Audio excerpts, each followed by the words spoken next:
Hi friends, Tamil செய்திகளை தெரிஞ்சுக்கொள்ள நம்ம Tamil spicy சேனலை சப்ஸ்கிரைப் பண்ணுங்க. வேலூர் மக்களவை தொகுதி தேர்தல் ரத்தாகிறதுக்கு அதிகமான வாய்ப்பு இருக்கு அப்படின்ற தகவல் வெளியாந்திருக்கு. அதற்கான காரணம் என்ன அப்படிங்கறத பத்தி பார்ப்போம். தற்போது நாடு முழுவதும் 40 தொகுதிகளுக்கான நாடாளுமன்ற தேர்தல் மற்றும் 18 தொகுதிகளுக்கான இடைத்தேர்தல் தமிழ்நாட்டில் நடக்க இருக்கு. இதற்கான வாக்குப்பதிவு ஏப்ரல் 18ஆம் தேதி நடக்க இருக்கு. இதற்காக பாத்தீங்க அப்படின்னா அனைத்து கட்சிகளுமே தீவிரமான வாக்கு சேகரிப்பு ஈடுபட்டு வந்துட்டு இருக்காங்க.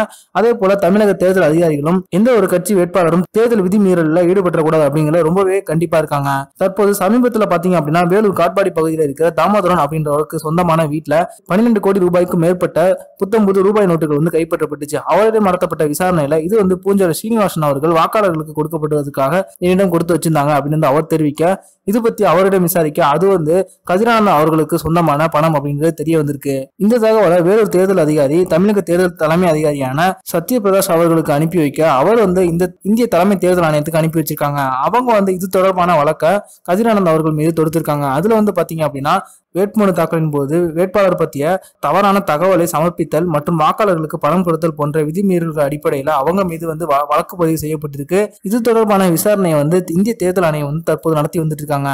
இது பற்றி இந்திய தேர்தல் ஆணையம் இவங்க 3 பேர்கிட்டையும் தனித்தனியா விளக்கம் கேட்டு அவங்க விசாரணை நடத்தி வந்துட்டு இருக்காங்க.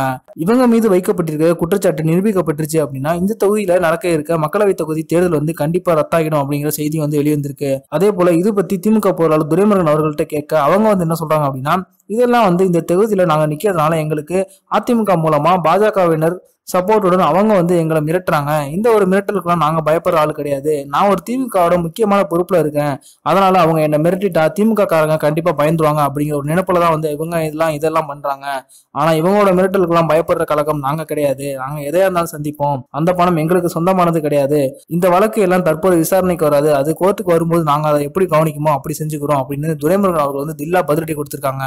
ஆனா தலைமை தேர்தல் ஆணையமும் இது பத்தின வழக்கு விசாரணையை ரொம்பவே தீவிரமா எடுத்து விசாரிச்சு வந்துருக்காங்க. முடிவில் என்ன நடக்க போகுது அப்படிங்கிறத நம்ம பொறுத்திருந்து பார்ப்போம். இந்த வீடியோ உங்களுக்கு பிடிச்சிருந்துச்சுன்னா லைக் பண்ணுங்க, ஷேர் பண்ணுங்க. நன்றி.